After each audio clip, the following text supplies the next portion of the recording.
Hello, आप सभी कैसे हैं। आप सभी का मेरे यूट्यूब चैनल जीके हल्ट में स्वागत है। आज हम लोग रेलवे एग्जाम साइंस से रिलेटेड जीके जीएस के महत्वपूर्ण प्रश्नों को देखेंगे।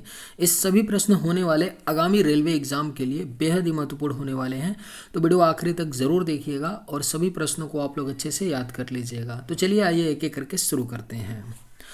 बड़ी आंत की लंबाई कितनी होती है? इसका सही जवाब क्या होगा? तो बड़ी आंत की जो लंबाई होती है यह आपका 1.5 मीटर होती है।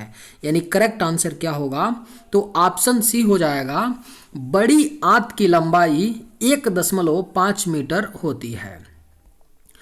जलीय प्राणी कौन कौन से हैं? आपके ऑप्शंस हैं कछुआ, मछली, मगरमच्छ या उपरोक्त सभी। सही जवाब क्या होगा? तो जलीय प्राणी इनमें से कौन कौन से हैं? तो राइट आंसर ऑप्शन डी होगा, उपरोक्त सभी। यानी कछुआ भी जलीय प्राणी है और मछली भी जलीय प्राणी है और मगरमच्छ, यानी ये तीनों क्या हैं? तो जलीय प्राणी हैं। यानी राइट आंसर क्या होगा? तो ऑप्शन डी हो जाएगा। विद्युत बल्ब का आविष्कार किसने किया था? राइट आंसर क्या होगा? तो विद्युत बल्ब का आविष्कार जो है यह थॉमस अल्वा एडिसन ने किया था। यानी करेक्ट आंसर क्या होगा? तो ऑप्शन सी हो जाएगा। विद्युत बल्ब का आविष्कार थॉमस अल्वा एडिसन ने किया था। विद्युत सेल में कितने टर्मिनल होते हैं? राइट आंसर क्या होगा? तो विद्युत सेल में कितने टर्मिनल होते हैं? सही जवाब क्या होगा? तो ऑप्शन ए हो जाएगा, 2। विद्युत सेल में 2 टर्मिनल होते हैं। यानी करेक्ट आंसर ऑप्शन ए होगा। सभी जीव जंतुओं के लिए ऊर्जा का अंतिम स्रोत है। सही जवाब क्या होगा? तो सभी जीव जंतुओं के लिए ऊर्जा का जो अंतिम स्रोत होता है वह क्या होता है? तो सूर्य होता है। यानी करेक्ट आंसर क्या होगा? ऑप्शन बी हो जाएगा। सभी जीव जंतुओं के लिए ऊर्जा का अंतिम स्रोत सूर्य होता है। शिशुलिंग का पता लगाने में प्रयुक्त की जाती है। सही जवाब क्या होगा? तो शिशुलिंग का पता लगाने में अल्ट्रासोनोग्राफी का प्रयोग किया जाता है। यानी राइट आंसर क्या होगा? तो ऑप्शन सी हो जाएगा। शिशुलिंग का पता लगाने में अल्ट्रासोनोग्राफी का प्रयोग किया जाता है।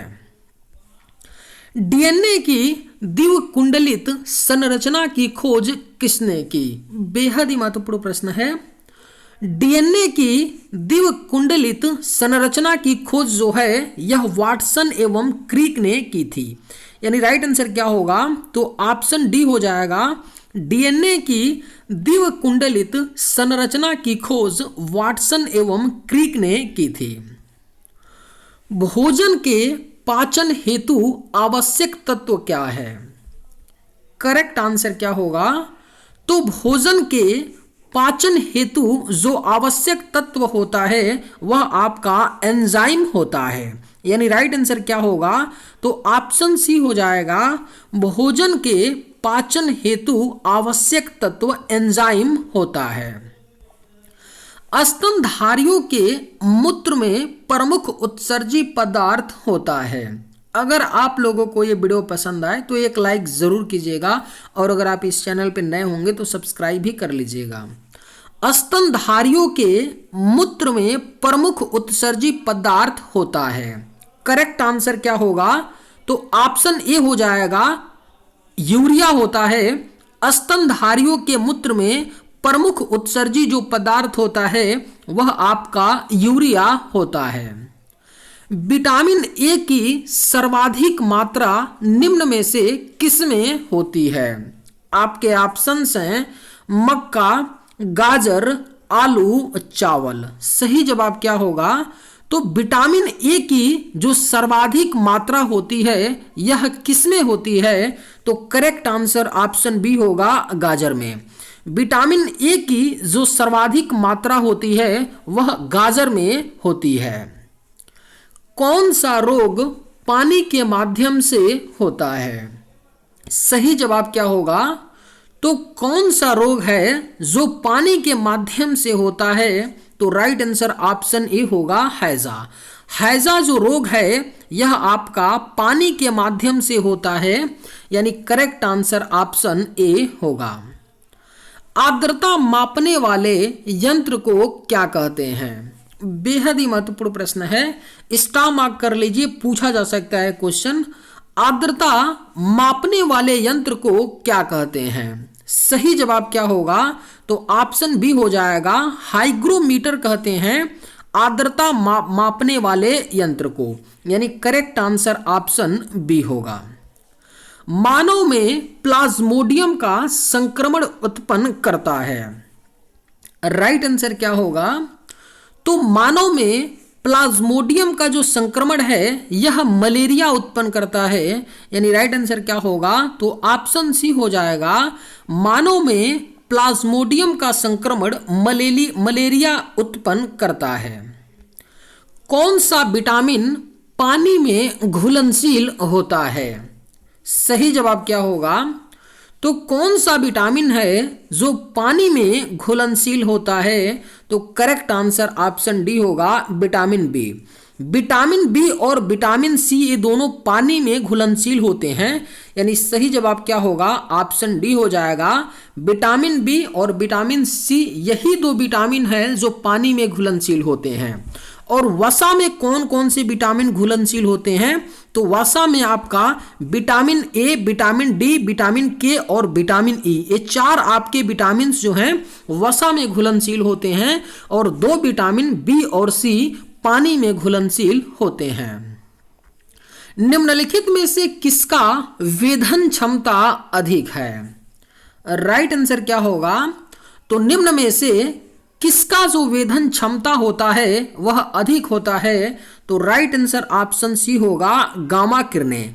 गामा किरणों का जो वेधन क्षमता होता है वह सबसे अधिक होता है, यानी करेक्ट आंसर ऑप्शन सी होगा। सूर्य में ऊर्जा किस प्रक्रिया से पैदा होती है? करेक्ट आंसर क्या होगा? तो सूर्य में जो ऊर्जा है यह किस प्रक्रिया से पैदा होती है? तो सही जवाब ऑप्शन सी होगा, हाइड्रोजन का संलयन। सूर्य में ऊर्जा जो है हाइड्रोजन के संलयन से पैदा होती है, यानी करेक्ट आंसर ऑप्शन सी होगा। ग्लूकोमा मानव शरीर के किस अंग की बीमारी है? बेहद ही महत्वपूर्ण प्रश्न है। ग्लूकोमा जो है यह मानव शरीर के किस अंग की बीमारी है? तो करेक्ट आंसर ऑप्शन बी होगा, आंख की बीमारी होती है ग्लूकोमा, यानी करेक्ट आंसर क्या होगा? तो ऑप्शन बी हो जाएगा। मानव शरीर में विटामिन ए संचित रहता है। राइट आंसर क्या होगा? तो मानव शरीर में विटामिन ए जो है यह यकृत में संचित रहता है, यानी सही जवाब ऑप्शन सी होगा, मानव शरीर में विटामिन ए यकृत में संचित रहता है। शरीर के किस अंग में समस्या होने पर डायलिसिस दी जाती है? करेक्ट आंसर क्या होगा? तो शरीर के किस अंग में समस्या होने पर डायलिसिस दी जाती है? तो करेक्ट आंसर ऑप्शन डी होगा, वृक्क यानी किडनी। किडनी में समस्या होने पर, यानी किडनी जब आपका काम करना बंद कर देता है या अच्छे से फंक्शन नहीं करता है तब डायलिसिस दी जाती है। डायलिसिस में किया क्या जाता है कि ब्लड को बाहर मशीन के द्वारा उसको शुद्ध करके, है ना, उसके बाद पुनः शरीर में क्या किया जाता है? तो डाला जाता है। किडनी का यही काम होता है कि ब्लड को प्यूरिफाई करता है, ब्लड में से जो एक्स्ट्रा पानी होता है, वाटर होता है, जो गंदगी होती है उसको निकालता है। अगर आपका किडनी ही नहीं काम करेगा तो आपके ब्लड में पानी और गंदगी की मात्रा बढ़ती जाएगी, क्योंकि आपका किडनी साफ नहीं कर रहा है। तो ऐसे स्थिति में डायलिसिस के द्वारा क्या किया जाता है? जो ब्लड होता है उसको डायलिसिस के द्वारा, डायलिसिस एक मशीन से की जाती है, मशीन के द्वारा उस ब्लड को क्या किया जाता है? प्यूरिफाई किया जाता है, और फिर यानी किडनी का काम करता है वो मशीन, उसी प्रक्रिया को डायलिसिस कहा जाता है। तो सही जवाब क्या होगा? ऑप्शन डी होगा। अगर मान लीजिए किसी का किडनी खराब हो गया है और उसको डायलिसिस दी जाती है तो कम से कम सप्ताह में एक बार डायलिसिस कंपलसरी है, कम से कम, नहीं तो जनरली सप्ताह में 2 बार डायलिसिस होता है। वायुमंडलीय दाब को मापने के लिए आवश्यक यंत्र है। सही जवाब क्या होगा? तो वायुमंडलीय दाब को मापने के लिए जो आवश्यक यंत्र है उसका क्या नाम है? तो बैरोमीटर। यानी राइट आंसर क्या होगा? तो ऑप्शन ए हो जाएगा, वायुमंडलीय दाब बैरोमीटर के द्वारा मापा जाता है। समुद्र में डूबी वस्तुओं का पता लगाने हेतु प्रयुक्त उपकरण है। करेक्ट आंसर क्या होगा? तो समुद्र में डूबी वस्तुओं का पता लगाने हेतु सोनार का प्रयोग किया जाता है। यानी राइट आंसर क्या होगा? तो ऑप्शन ए हो जाएगा, समुद्र में डूबी वस्तुओं का पता लगाने हेतु सोनार का प्रयोग किया जाता है। कौन सी युक्ति विद्युत ऊर्जा को यांत्रिक ऊर्जा में परिवर्तित करती है? सही जवाब क्या होगा?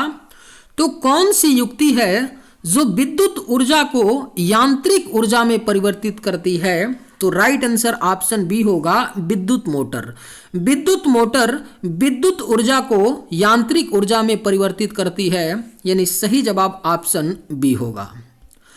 किस ग्रह को लाल ग्रह कहते हैं? राइट आंसर क्या होगा?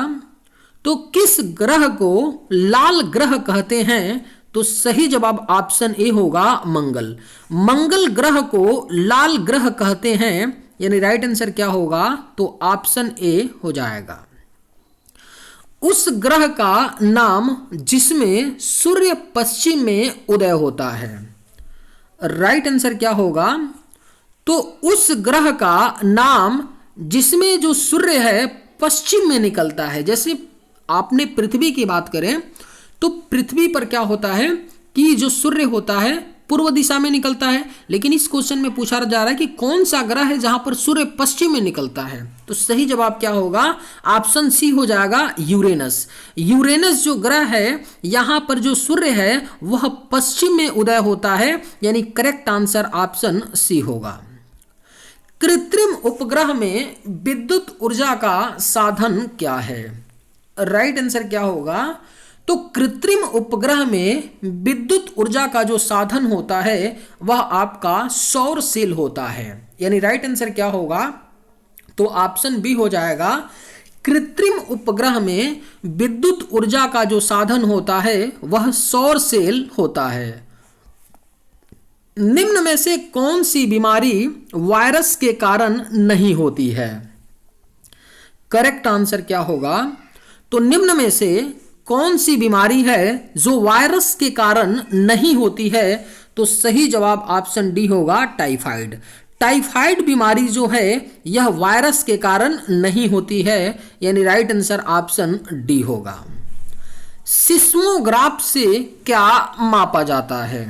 आपके ऑप्शंस हैं, आंधी का वेग, तापमान, मौसम की आर्द्रता या भूकंप की तीव्रता। सही जवाब क्या होगा? तो सिस्मोग्राफ से क्या मापा जाता है?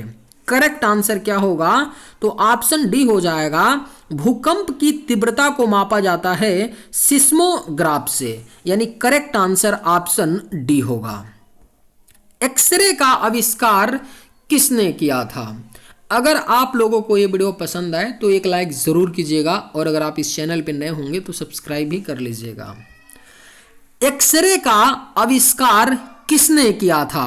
राइट आंसर क्या होगा? तो ऑप्शन डी हो जाएगा, रोएंटजन ने किया था एक्सरे का आविष्कार। यानी करेक्ट आंसर ऑप्शन डी होगा। खाद्य ऊर्जा को हम किस इकाई में माप सकते हैं? राइट आंसर क्या होगा? तो खाद्य ऊर्जा को हम कैलोरी इकाई में माप सकते हैं। यानी राइट आंसर क्या होगा? तो ऑप्शन सी हो जाएगा, खाद्य ऊर्जा को हम कैलोरी में माप सकते हैं। राष्ट्रीय रासायनिक प्रयोगशाला कहाँ स्थित है? सही जवाब क्या होगा? तो राष्ट्रीय रासायनिक प्रयोगशाला जो है यह आपका पुणे में स्थित है। यानी राइट आंसर क्या होगा? तो ऑप्शन ए हो जाएगा, राष्ट्रीय रासायनिक प्रयोगशाला पुणे में स्थित है। बेरी बेरी नामक रोग किस विटामिन की कमी से होता है? सही जवाब क्या होगा? तो बेरी बेरी नामक रोग जो है यह आपका विटामिन B1 की कमी से होता है, यानी राइट आंसर क्या होगा? तो ऑप्शन डी हो जाएगा। बेरी बेरी नामक रोग विटामिन B1 की कमी से होता है। पौधों के लिए सबसे अच्छा उर्वरक है, राइट आंसर क्या होगा? तो पौधों के लिए जो सबसे अच्छा उर्वरक होता है वह आपका कंपोस्ट होता है, यानी करेक्ट आंसर क्या होगा? ऑप्शन ए होगा। पौधों के लिए जो सबसे अच्छा उर्वरक होता है वह कंपोस्ट होता है। वह विटामिन जिसमें धातु आयन होता है, सही जवाब क्या होगा? तो वह विटामिन जिसमें धातु आयन होता है वह कौन सा है? तो विटामिन B12, यानी करेक्ट आंसर क्या होगा?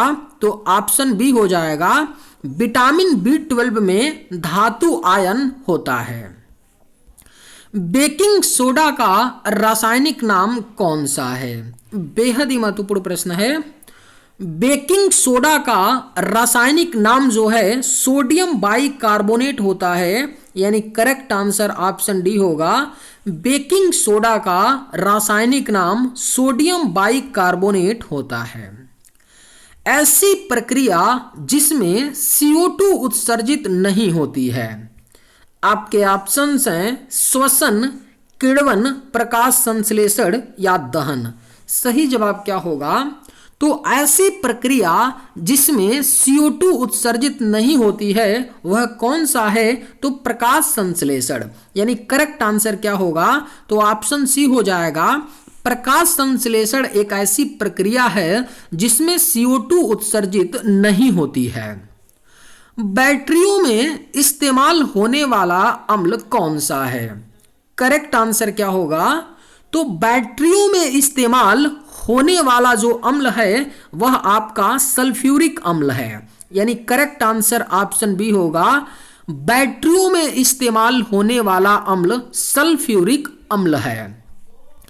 आभूषणों को बनाते समय सोने में मिलाई जाने वाली धातु है, करेक्ट आंसर क्या होगा? तो आभूषणों को बनाते समय सोने में तांबा मिलाया जाता है, यानी राइट आंसर क्या होगा? तो ऑप्शन सी हो जाएगा।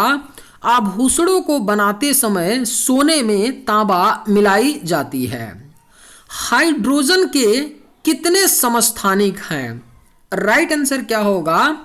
तो हाइड्रोजन के कितने समस्थानिक होते हैं? तो करेक्ट आंसर ऑप्शन सी होगा 3। हाइड्रोजन के 3 समस्थानिक होते हैं, यानी करेक्ट आंसर ऑप्शन सी होगा। आसानी से झाग नहीं देने वाला जल कहलाता है, करेक्ट आंसर क्या होगा? तो आसानी से झाग नहीं देने वाला जल जो है कठोर जल कहलाता है, यानी राइट आंसर ऑप्शन सी होगा। आसानी से झाग नहीं देने वाला जल कठोर जल कहलाता है। निम्नलिखित जहरीला पदार्थ तंबाकू का मुख्य घटक है, सही जवाब क्या होगा? तो निम्नलिखित जहरीला पदार्थ जो है तंबाकू का मुख्य घटक है, तो correct answer option A nicotine. Nicotine जो होता है यह तंबाकू का मुख्य घटक होता है, यानी करेक्ट आंसर ऑप्शन ए होगा। एसआई इकाई में लेंस की शक्ति की इकाई क्या है? इस प्रश्न का सही जवाब क्या होगा? आप लोग मुझे कमेंट करके बताइएगा कि एसआई इकाई में लेंस की इकाई क्या होती है। ऑप्शंस हैं मीटर, वाट, ऑप्टर या डायोप्टर। चलिए आज के वीडियो में बस इतना ही। अगर आप लोगों को ये वीडियो पसंद आए तो एक लाइक जरूर कीजिएगा। थैंक्स।